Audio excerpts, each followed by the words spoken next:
Anyway, isang pag-uusapan natin itong bagong banat po ni Vice President Sara Duterte. Pero alam mo, grabe dito mo mapapatunayan talaga na merong mga ilang media at saka mga tao na kasama dyan sa orkestra na yan. Pakinggan mo natin to Binanata ni Vice President Sara Duterte sina Pangulong Bongbong Marcos at Congressman Martin Romualdez.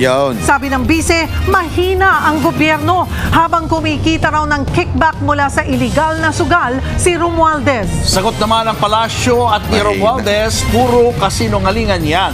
Git ng dating speaker, guni-guni at imbento lang yan ng na-impeach na vice presidente. Nasa frontline na balitan yan si Bean Los Baños. Sa press conference ni Vice President Sara Duterte matapos dumalo sa pagdinig ng Senado para sa 2026 budget ng kanyang opisina, sinabi niyang tila walang ginagawa ang Administrasyong Marcos sa pang-aabuso sa mga institusyon ng gobyerno sa gitna yan ng anomalya sa flood control projects. Do you think the government is still stable? No. Ma'am, no. Our institutions are clearly abused. They are used for personal gain, and we have already seen the testimony of witnesses about corruption. Meron ba kayong nakikita at all na project na nakatulong sa ating bayan? Agad naman bumuelta dyan ang palasyo. Isang malaking kasinungalingan na naman to. Alam natin na matatag ang ating gobyerno, ang pamahalaang Yan yung kanilang matatag. Hindi, yan yung kanilang pinalalabas, matatag daw ang gobyerno. Hindi nyo nga makontrol yung pinsan niya Paano naging matatag yun? Hindi niya nga, sasabihin na naman nila, ito na naman yung sasabihin nila na, ito yung laging palusot na mga animal na yan. Sasabihin nila, independent naman ang kamera. Kaya ginagago yung Pilipino.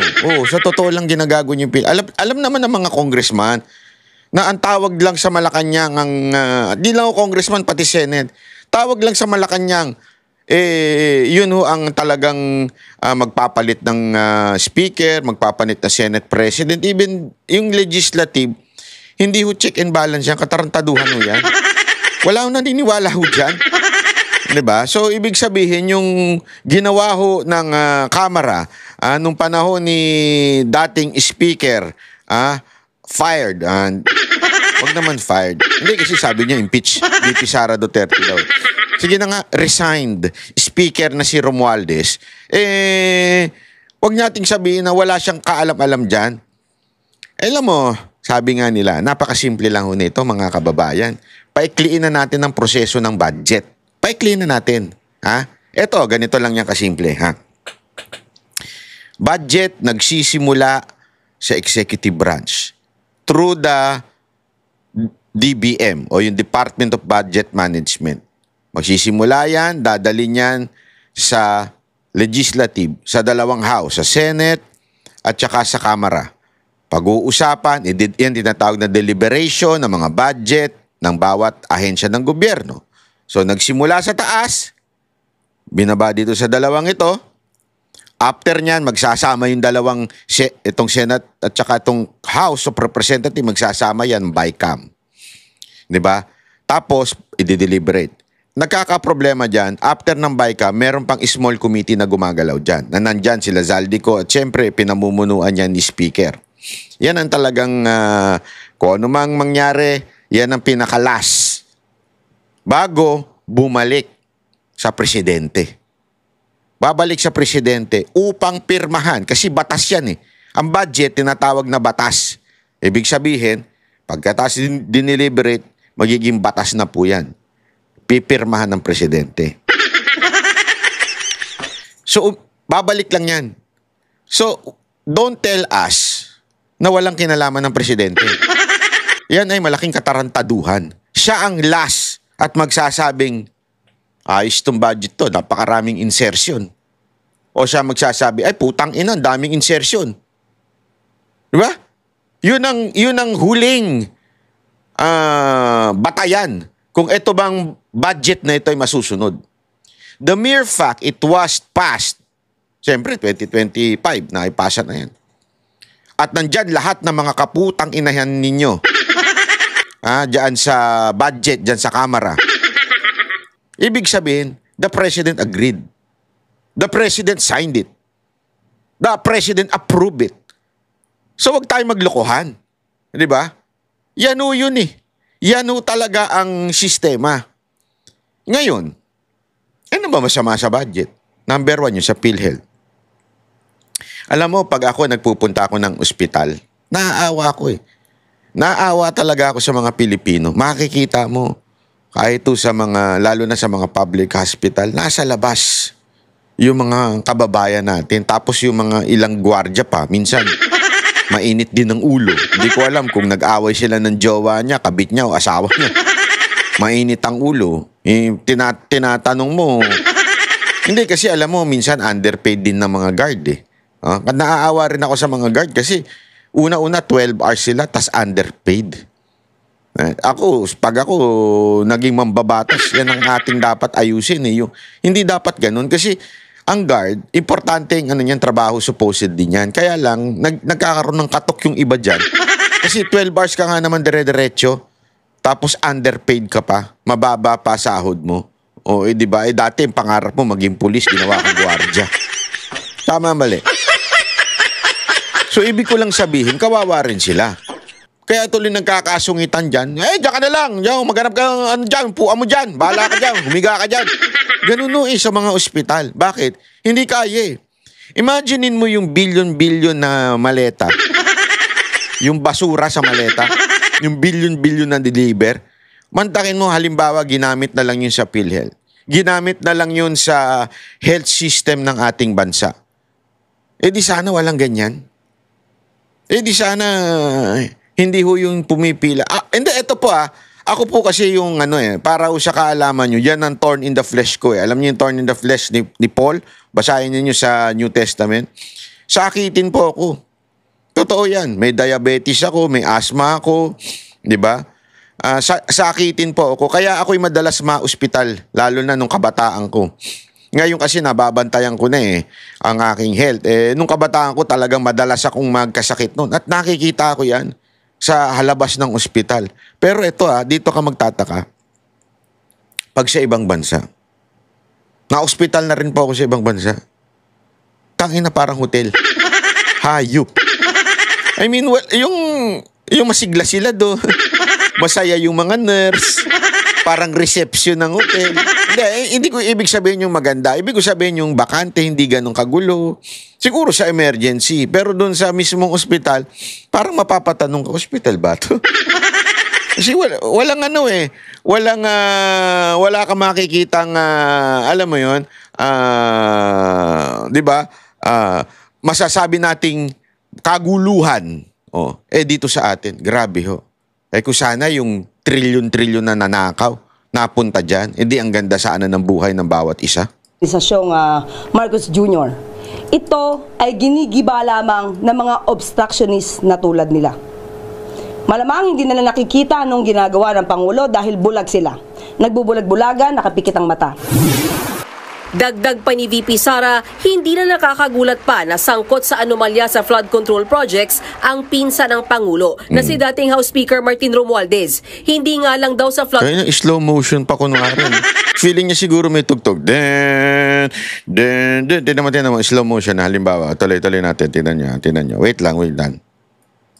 Sa flood control projects ang pinsa ng Pangulo na si dating House Speaker Martin Romualdez. Hindi nga lang daw sa flood control projects ang pinagbumula ng umunoy kickbacks.